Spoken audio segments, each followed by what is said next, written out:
দেখো, খাওয়া দাওয়া তো হবেই, কিন্তু তার আগে আজকের দিনের জন্য যে সবথেকে বেশি প্রাসঙ্গিক, আজকে হচ্ছে বুধবার, তারিখটা মনে পড়ছে না, বোধহয় 7ই মে। সেটা হচ্ছে যে আজকে ভোরবেলা 2টোর সময় ভারতীয় সেনার তরফ থেকে পাকিস্তানে হামলা চালানো হয়েছে, যার নাম দেওয়া হয়েছে অপারেশন সিন্দুর। অ্যাকচুয়ালি 2টোর সময় হামলাটা চালানো হয়নি, 2টোর সময় ভারতীয় আর্মি থেকে প্রেস, মানে ভারতীয় মিডিয়া বলো আর্মি বলো, সেখান থেকে প্রেস রিলিজে বলা হয়েছে এবং বলা হয়েছে যে পাকিস্তান কোনো মানে মিলিটারিকে কোনো অ্যাটাক করা হয়নি, যেখান থেকে কিনা টেরারিস্টদের কোনো লঞ্চ প্যাড থাকে সেগুলোকে ডিস্ট্রয় করা হয়েছে। এবং ভারতের তরফ থেকে যেটা বলা হয়েছে সরকারি বিবৃতিতে, সেটা হচ্ছে যে পাকিস্তানের এয়ার স্পেসে ভারত ইনভেড করেনি, ভারত নিজের এয়ার স্পেসেই ছিল এবং সেখান থেকে নিজেদের অপারেশনটা চালিয়েছে সুচারুরূপে এবং ভবিষ্যতে দরকার পড়লে আবারও চালাবে। এবং পাকিস্তান অন্তত বালাকোটের মধ্যে এবারের পুরো ব্যাপারটাকে ডিনাই করেনি, তারাও বলেছে যে হ্যাঁ, ভারত নিজেদের এয়ার স্পেস থেকে আমাদের উপরে অযাচিত আক্রমণ করেছে, অযাচিত কোট আনকোট, এবং আমরাও এর জবাব এবার দেব। এবার আমাদের দেখবার যে কি করে, এই ভয়টাই আমি পাচ্ছিলাম। পাকিস্তান দেখা যাক, যে মানে ম্যাচুরিটি, ওদের কাছ থেকে ম্যাচুরিটি আশা করাও একটা মানে হাস্যাস্পদ বিষয়। দেখা যাক যে মানে ওই আগের দিন বলছিলাম না যে নিজের নাক কেটে পরে যাত্রা ভঙ্গ করা, যদি সেরকম কিছু করে তাহলে পরে অন্যরকম কথা। বাট আমার তো মনে হচ্ছে পাকিস্তান কিছু একটা করবে, মানে একদম হাত গুটিয়ে বসে থাকবার পাবলিক ওরা নয়। হ্যাঁ, মূর্খ তো বেসিক্যালি ভারত। দেখা যাক এরপরে আবার কি করে। মানে এখানে জিওপলিটিক্যাল কিছু ব্যাপার চলে আসে, এখানে ইউএসএর একটা ভূমিকা থাকে, ভারত ডিপ্লোম্যাটিক্যালি কতটা ভালো খেলতে পারে ব্যাপারটা, সেটার একটা ব্যাপার। কারণ পাকিস্তানের ফান্ডিং বন্ধ করতে হবে। চায়নার থেকে পাকিস্তান সবসময় মদত পাবে, কিন্তু আমেরিকা থেকে যে ফাইন্যান্সিয়াল এইডগুলো পায়, আইএমএফ থেকে যে এইডগুলো পায়, সেগুলোকে যদি বন্ধ করা যায়, পাকিস্তান এমনিতেই একদম শুকিয়ে মরে যাবে। ঠিক আছে, যেরকম সিন্ধু জল আমরা বন্ধ করে পাকিস্তানকে মেরে ফেলবো, ঠিক সেরকম ওই টাকার থলে থেকে যদি টাকা আসা বন্ধ হয়ে যায়, পাকিস্তান মরে যাবে। এবারে ঘটনাটা হচ্ছে যে মানে যেহেতু আমাদের সিভিলিয়ানদেরকে মেরেছে, এবার ভারত যদি একটা রিটেলিয়েটরি কোনো অ্যাকশন নিতে যায়, ধরো কোনো টেররিস্টকে চেজ করে মারতে গিয়ে যদি কোনো সিভিলিয়ান মারা যায়, এবার সেটাও হবে। সিভিলিয়ান মৃত্যু কখনোই কাম্য নয়। হ্যাঁ, আমার দেশের হলে তো আমার সবথেকে বেশি খারাপ লাগবে, কিন্তু পাকিস্তানেরও যদি সাধারণ নাগরিক মারা যায় সেটাও একটা দুঃখের বিষয় হবে। কিন্তু এটাও এবার হয়ে যাবে হচ্ছে কোলাটারাল ড্যামেজ, কিছু করবার কিচ্ছু নেই। কারণ আমাদের দেশে পেহেলগাঁওতে পাকিস্তান যেটা করেছে সেটা ক্ষমার অযোগ্য। ঠিক আছে, ক্ষমার অযোগ্য। ভারতীয় সেনা বলো, ভারতীয় সরকার বলো, central government, they might have taken 2 weeks, কিন্তু অ্যাকশন এসছে।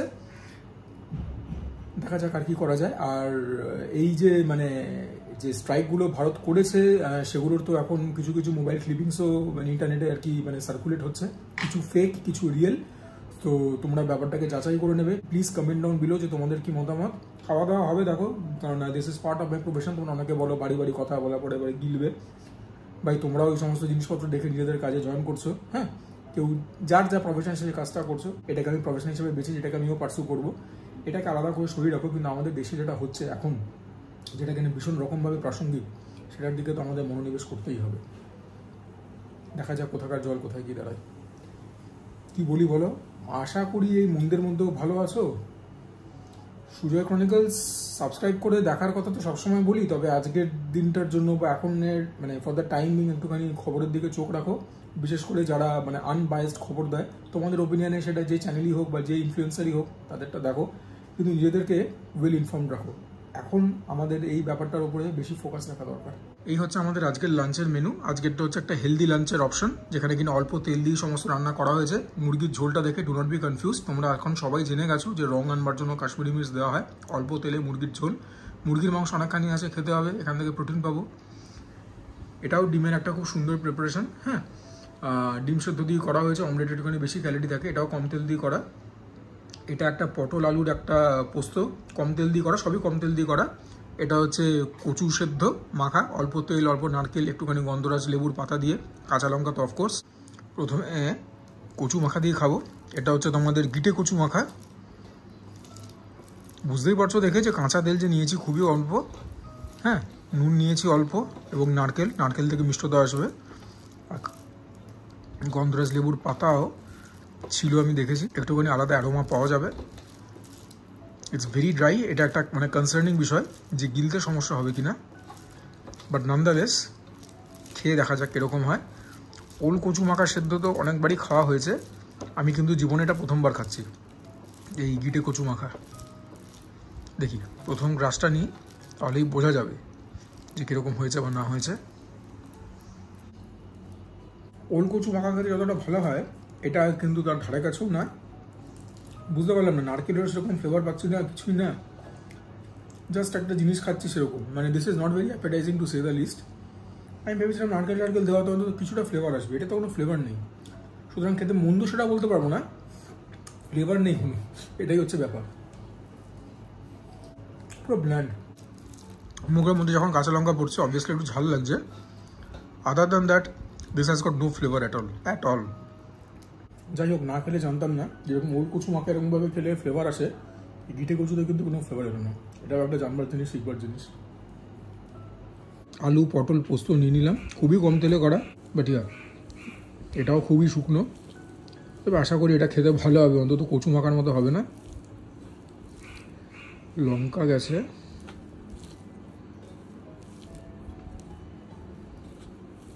আলু গেছে। দেখি প্রথম বাইটটা নিয়ে, ঠিক করে মাখতে পারলাম না, হ্যাঁ মার্জনা করবে, কারণ মাখার মতো সেরকম সামগ্রী নেই। সুতরাং দেখতে একটু আনটাইডি লাগলেও আশা করি খেতে মন্দ হবে না।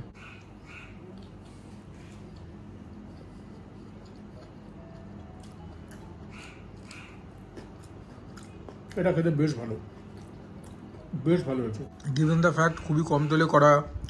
হ্যাঁ, তা সত্ত্বেও বেশ ভালো। পটলগুলো থেকে একটা ভালো ক্রাঞ্চ পাচ্ছি, আলুগুলো সুসিদ্ধ হয়েছে, নুন ঠিকঠাক হয়েছে। হ্যাঁ, তারপরে যখন লঙ্কা চেবাচ্ছে একটুখানি ঝাল ঝাল ব্যাপার লাগছে, অ্যামেজিং লাগছে। আজকের দিনের জন্য, বা আজকের দিনের জন্য কেন বলবো, মানে যখন কম তেল মশলায় রান্না বান্না হয় নিজেকে মেন্টালি প্রিপেয়ার রাখি, তো সেই দিক থেকে বলতে গেলে দিস ইজ ভেরি টেস্টি। আচ্ছা, এখন যখন খাবার খাচ্ছি, পাকিস্তান থেকে নাকি বলা হচ্ছে ভারতের 6 জন মানে ফাইটার পাইলটকে নাকি ওরা মানে মেরে নামিয়েছে। আমাদের সরকারের তরফ থেকে কিন্তু এরকম কোনো ডিক্লারেশন দেওয়া হয়নি। সুতরাং এই মুহূর্তে আমাদের সরকার যেটা বলবে সেটাকেই কিন্তু আমাদের মান্যতা দেওয়াটা উচিত। কোয়েশ্চেন করবো পরে, কোয়েশ্চেন এভরিথিং আমিই বলি, তবে সেটার সময় এখন নয়। পাকিস্তান যা বলবে মেনে নিতে হবে, সেটাকেও তো কোয়েশ্চেন করা দরকার। একটু অদ্ভুতই লাগছে যে এরকম কথাবার্তা বলতে বলতে খাচ্ছি, বাট ওই যেটা বললাম, তোমরাও হয়তো এরকম ভারী ভারী কথা বলার পরে নিজেদের কাজে জয়েন করবে। This is my job and hence I am doing it. এবং একটুখানি অদ্ভুত লাগলেও এতে আমার কোনো লজ্জা নেই। এটাকে শেষ করিনি, তারপরে ডিমে হাত লাগাবো।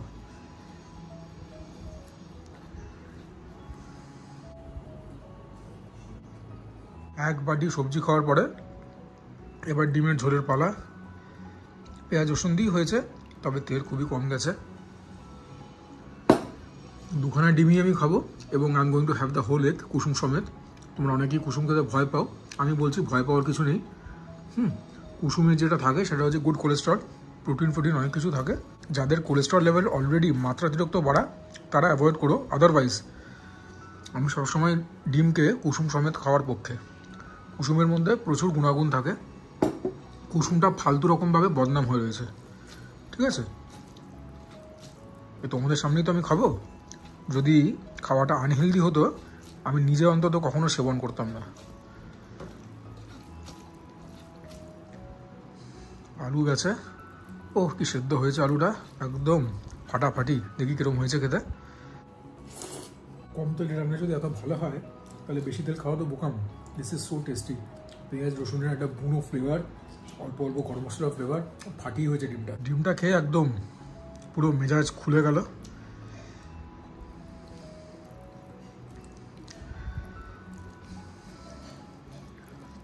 আর আজকে সেই দিন যেদিন কিনা ডিম খাবো কুসুম সমেত, নুন ছাড়া। বেশি কিছু এখানে বলবার নেই। আবারও বলছি, একটা ডিমে, মানে গোটা ডিমে অ্যাপ্রক্সিমেটলি বোধহয় 8 গ্রাম মতো প্রোটিন থাকে, 7.8 গ্রামস এরকম কিছু হবে অ্যাপ্রক্স। আর কুসুমে থাকে তার অর্ধেক মতো। যদি কুসুম বাদ দাও, তার মানে যদি কুসুমটাকে বাদ দাও, ডিমের অর্ধেক গুণাগুণও কিন্তু বাদ দিলে। কোলেস্ট্রলটা is a good source of cholesterol, good cholesterol, healthy cholesterol.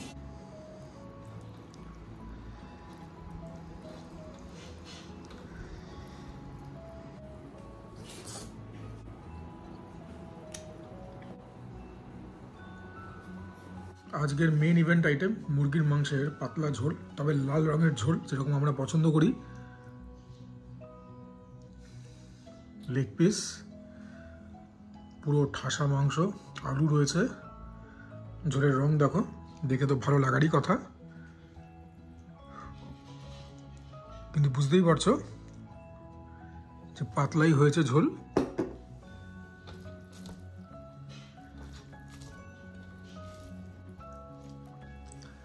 মোটামুটি ছোট বড় মিলিয়ে 5-6 পিস মতো মাংস আছে।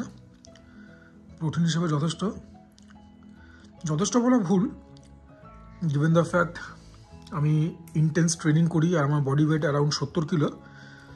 তো আমার অন্তত 100 গ্রাম 110 গ্রাম মতো প্রোটিন প্রত্যেক দিন কনজিউম করাটা উচিত, যেটা কিনা হয় না।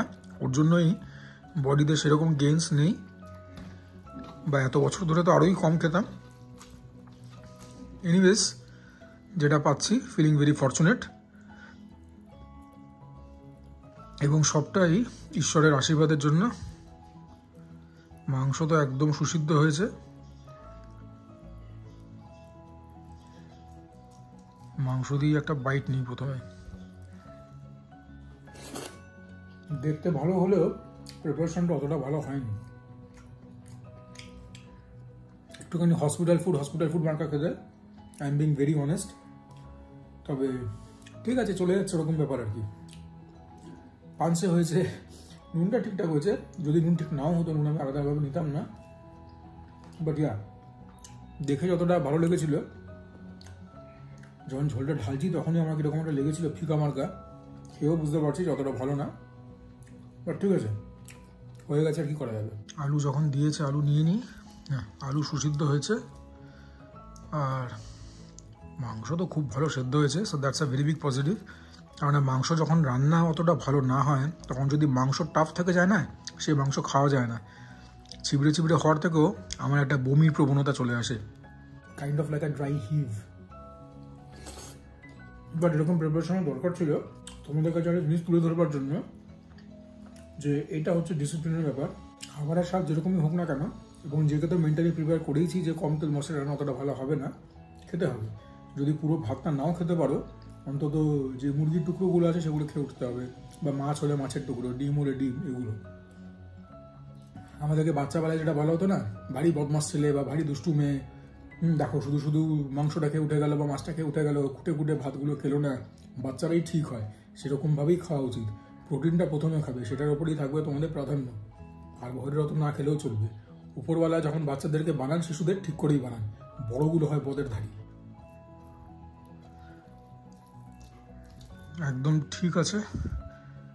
আর এখানে সেরকম দেখাবার কিছু নেই। তবে হ্যাঁ, চিকেন আমি সবগুলো কনজিউম করব, সেটা তোমাদেরকে আমি দেখিয়ে দেবো। পাতে কোনো চিকেন থাকবে না পড়ে।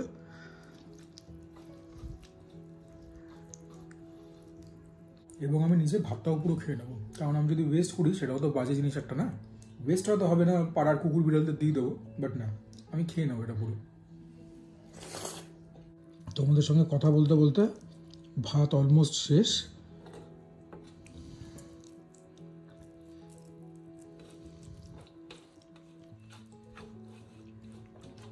Please do comment down below যে আমার এরকম খাওয়া দাওয়া দেখে তোমরা কজন অন্তত সপ্তাহে 1 দিন 2 দিন করে স্টার্ট করেছো এরকম খাওয়া দাওয়া খাওয়া। একদিন না একদিন তো স্টার্ট করতে হবে, রাইট? যদি ভালো ফিজিক চাও, ভালো শরীর স্বাস্থ্য চাও, একদিন না একদিন তো এগুলো স্টার্ট করতে হবে। So better late than never, start.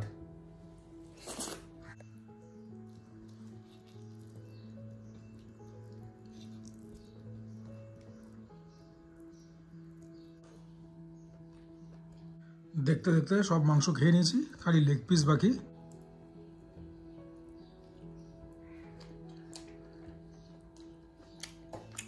Really আজ প্রিপারেশনটা একদম ভালো হয়নি, তবে যাই হোক, নিজের কাজটা ঠিকঠাক করে করলাম।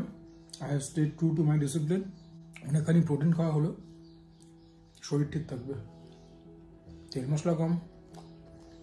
সব থেকে হানিকারক জিনিস কি, আগের দিন জিসানে বসে বলেছিলাম যে খাবারের মধ্যে তেল মশলাও পড়লো, এদিকে সেটা খেতেও বাজে হলো, শরীরটাও গেল, স্বাদও পেলাম না। তার থেকে অন্তত এটা ভালো যে আমি অন্তত একটা মেন্টাল স্যাটিসফ্যাকশন পাচ্ছি যে আমার লিভার, আমার ভেতরের সিস্টেম আমাকে থ্যাংক ইউ বলবে। লাস্টলি আজকের মধ্যাহ্ন ভোজ শেষ করছি সেই কাস্টমারি টক দই দিয়ে, নো চিনি নো নুন।